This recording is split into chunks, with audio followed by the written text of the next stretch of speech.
Hey, what's up, guys? Thought I'd go over some of these old books I have, these old fight books. I remember getting these in a martial arts store in Manhattan. It was always fun stuff. I felt like I was reading like forbidden things, like this, the Paladin Press stuff, the Loom Panic stuff, which was even more out there. But like, definitely not books that you would find in the Barnes and Noble or the Walden books. Remember them?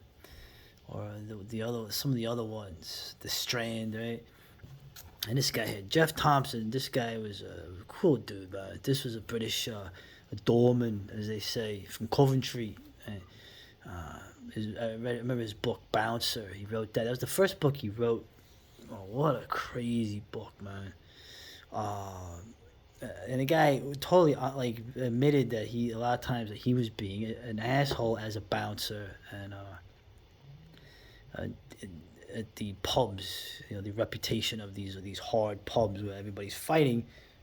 You didn't have to worry about somebody pulling out a gun and start blasting everybody, so you're throwing hands. Although a lot of these guys were using whatever they could around them, particularly the beer glasses. Right?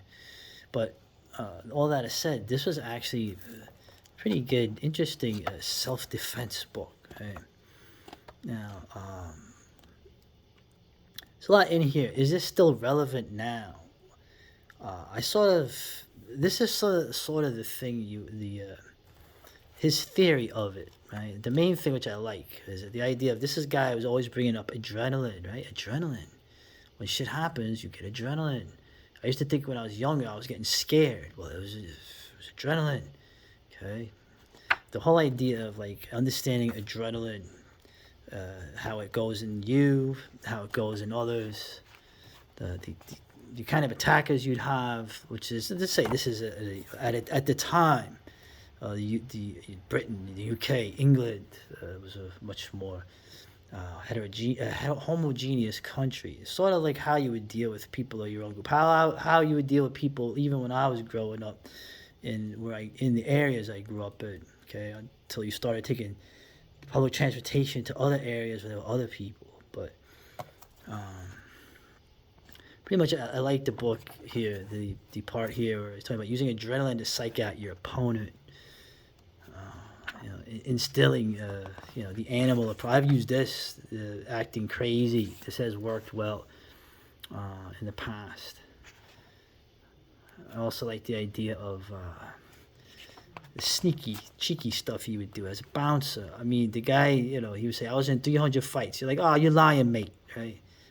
Oh, well, mostly it was him dealing with a difficult person, and what he would do, what a lot of them would do, is he would disarm the guy, you know, uh, and he would sucker punch him. That's what I loved about this book. This book is essentially boils down to sucker punching people when they're not ready, and the main thing you would do with that, I always like that with the lineups, the action trigger. I've actually used this. Okay, where you ask the person who your game plan is. Once you see there's no way out, uh, you ask the person a question that you've practiced, right? And the question is also, it engages his brain, okay? And it's also an action trigger. So when you finish your question, you fucking, yeah, bop, in your mouth, son. Yeah, and I always like to his of course you get the headbutt. It is England, although I remember this Puerto Rican dude that used to headbutt people all the time, and I don't even think he even knew where England was on a map when I was younger, Nicky. But what I mean is that with all the techniques he covers, because he's got a martial arts background, but pretty much the boxing was his main thing, right? And the good old right cross, nothing like a right hand. So I know, I should know. um, yeah, it's interesting. It's just a great book from the past. Now, once again, I would say. Also, I like that his grappling, a lot of stand-up a lot of judo, newaza, sort of, and not so much jujitsu, right? He's biting. He's like, yeah, bite your fucking nose off, mate. Yeah, where's my money? Hey. Anyway, and the whole idea of that this guy, I always like the idea of they always, with the open hand versus the closed hand. Now, you get in a fight with a dude and you're throwing hands, you're gonna break your hands. So, uh, I've injured my hand. Actually, I punched a guy. I would have broke my hand if I hit his chin. He actually hit me pretty good. Uh, I threw a hand. I would have broke my hand if I hit his chin, but it would have knocked him out. I actually hit him in the neck, and he came in and it knocked him down, hit the back of his head on the ground. That's all I'll say. Uh, but the idea of the button, right? Like the East Side, the East Side kids, they hit him in the button, right in the chin. Is where you get your knockouts. Okay, with the closed fist. Okay, not when you're throwing hands. Okay, when the guy's not ready. And Geoff would always say, the reason why you can use a closed fist on the dude is because he's not ready, and the chin gives. You hit him in the chin while he's not ready. I know, pretty underhanded, right? No, underhanded. Are you kidding me? So, but I will also caveat this, and any fight books I cover, is that you should never, ever, ever fight. You know, it sounds like, oh, it's like the old Paladin Press thing, right? You would say all these things, how to make like something like a suppressor out of a potato, but it was for informational purposes only.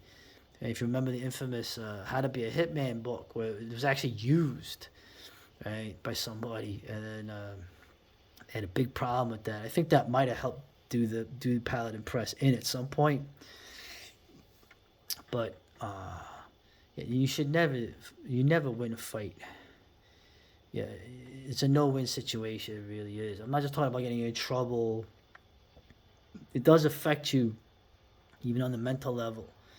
Okay, on the physical level, even when you win, you feel it in your hands, you feel it in your shoulders. You can have damage that pops up years later. Okay, I'm not going to say why I know this, but really should be mostly avoided. And I would argue again, like I was trying to get to before, is this so relevant now? Well, this would be relevant, if you're around your own people in a bar or something. Okay, there's still a lot of rowdy people out, even where I'm at here. Okay, which is fine. The ones in New York have been gone for decades. Point I'm making is that this is probably not as useful for other people that you would deal with, who you're most likely going to deal with. Even in the UK, all these hard men you had, when you see documentaries and whatnot, the dudes are all pushing 60. Just like mafia guys are pushing 70, bikers are pushing 60. They're all dudes, they're worn out, okay?